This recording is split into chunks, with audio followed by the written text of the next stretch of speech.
Hello everyone, we're continuing with some chapter 3 homework problems. Here's number 10. Sally shoots a .22 caliber bullet horizontally at 350 meters per second as she holds the firearm 1.3 meters above the ground. How far horizontally will the bullet travel before it hits the ground? Ignore air resistance and assume Sally is standing in a straight and level field. So let's draw ourselves a little picture. Here is Sally and she is out shooting for the day. And as she shoots this firearm, it's going to go whoop in a nice direction like that. Now, we know that she is holding this 1.3 meters above the ground. That is going to be the vertical displacement, y. So we also know the horizontal velocity is 350 meters per second. That's the velocity horizontal. When you're doing a projectile problem and you have motion horizontally and you have motion vertical, you want to set up two columns of data in your problem. So let's go ahead and do that. On the horizontal side, I know that the horizontal velocity coming out of the gun is 350 meters per second. The horizontal displacement x, how far the bullet travels before it hits the ground, well, that's what we are looking for. So x is my unknown. How long is the bullet in the air? I don't know that, but I do know one more thing about horizontal. I know the only equation I can use for horizontal motion is x divided by t. So as soon as I can find time, I can go ahead and put that in here and find the time and find the horizontal distance. How do I find time? Well, I got to vault over here and use the vertical information to do that, because it's going to be the same time for the bullet to hit the ground going a long distance before it hits as it would take as if I dropped it. So we know that the vertical displacement is 1.30 meters. That's how high the gun is above the ground. We know that the bullet comes out, if it's perfectly horizontally, we know that the original vertical velocity happens to be 0. Acceleration of gravity on planet Earth is 9.8 meters per second squared. And we're looking for our old friend time. And once we know time, we can plug it back over here. And once we have that, we can then solve for x. So looking at this collection of variables, which equation does that lend itself to?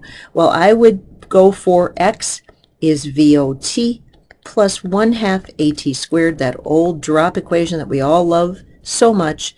Original velocity is 0, so that part will go to 0. X is 1/2 AT squared. A little algebra, solve for t. Time is going to be 2 times x divided by a square root of all of that. We've done that algebra many times in the past in previous problems. So time is going to be equal to 2 times 1.3 meters, that is my vertical distance it's going to travel, divided by what's accelerating it, which happens to be gravity.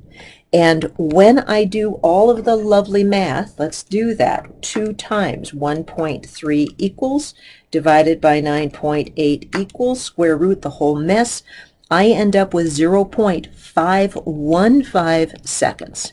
Now that's not the answer, but that is a very useful answer because that's the time I can plug back over here.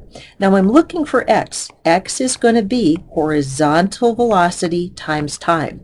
So x is going to be the horizontal velocity, 350 meters per second, times the time before the bullet hits the ground, little over half a second. Throw those two numbers together, multiply, and I end up with a horizontal displacement of just about 180 meters. Seconds cancel seconds, and there we go. All right, let's do another projectile problem. A fast-pitch baseball can sometimes reach 101 miles per hour. If a pitch is thrown at this speed, by how much will the ball have dropped by the time it reaches home plate 65 feet away?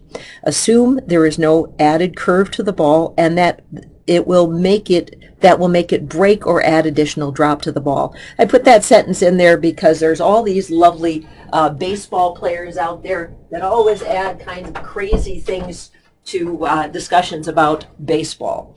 Okay, let's draw a picture for this problem. If my voice faded there, I was closing a door so we wouldn't get a lot of background noise. So here is the situation. We have a baseball pitch, and it's going to go like that. It is 60.5 feet away from home plate, and it can be thrown at 101 miles per hour. So we know, what is that, horizontal or vertical? Well, that happens to be the horizontal velocity at which the pitcher, this is going to be my horizontal stuff, the pitcher is going to throw the ball, 101 miles per hour. We know it's going to go a horizontal distance of 60.5 feet. We can find time. We want to know the drop by time it gets to home plate. It's probably not going to hit the ground. Hopefully it won't. That would be an awful foul ball. Vertical, that's not foul. What is that? That would be an out. He would be definitely would be a ball, not a strike. Vertically, we want to know why. Acceleration of gravity we can use. And we know in this direction, we're going to make the assumption that the original vertical velocity is 0. And once we have the time here, we can use the time there. So before we carry this any further, what units do we want to do this in? Let's go ahead and do the whole thing in feet. And you might be going, Mary, are you having a spasm? You're going to do this in English units? Why not? Baseball, we worry about feet all the time. So let's see what we can do. In order to do that, we've got to convert this miles per hour into feet per second. So let's go ahead and do a little conversion here to get rid of miles and go to feet. There's 5,280 feet in a mile. That'll cancel. And we're going to get rid of hours and go to seconds. There's 3,600 seconds in 1 hour. So I'll end up with feet per second. And I'm going to grab my calculator. And let's see what we get. 101 times 5280 divided by 3,600.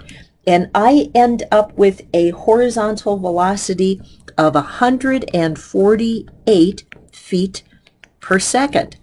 All right, on the horizontal side, what equation can we use? Horizontal velocity is going to be x divided by time. So time is going to be x divided by vh. X is 60.5 feet. Horizontal velocity we just found is 148 feet per second. So how long does it take the ball to get to home plate?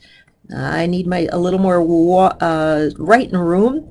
So 60.5 divided by 148 is going to be in the air for 0.409 seconds if we're going to stick to 3 sig figs.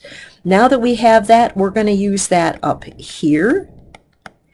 And since we're sticking to feet, let's use the acceleration of gravity in English, 32.2 feet per second squared.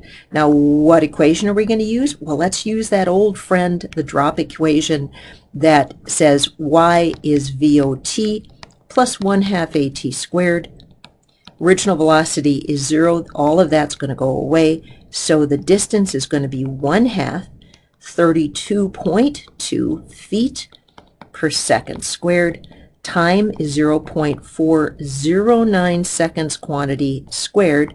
So how far will it drop? Well, let's square that time times 32.2 divided by 2, and I get 2.69 feet. That's quite a ways. So that's why you put the pictures up on the pitcher's mound. All right, I think we have time for one more. Let's see how complicated the next one is. Let's wait on this one because it's Doctor Who. Never want to rush Doctor Who. All right, we'll see you next time. Bye-bye.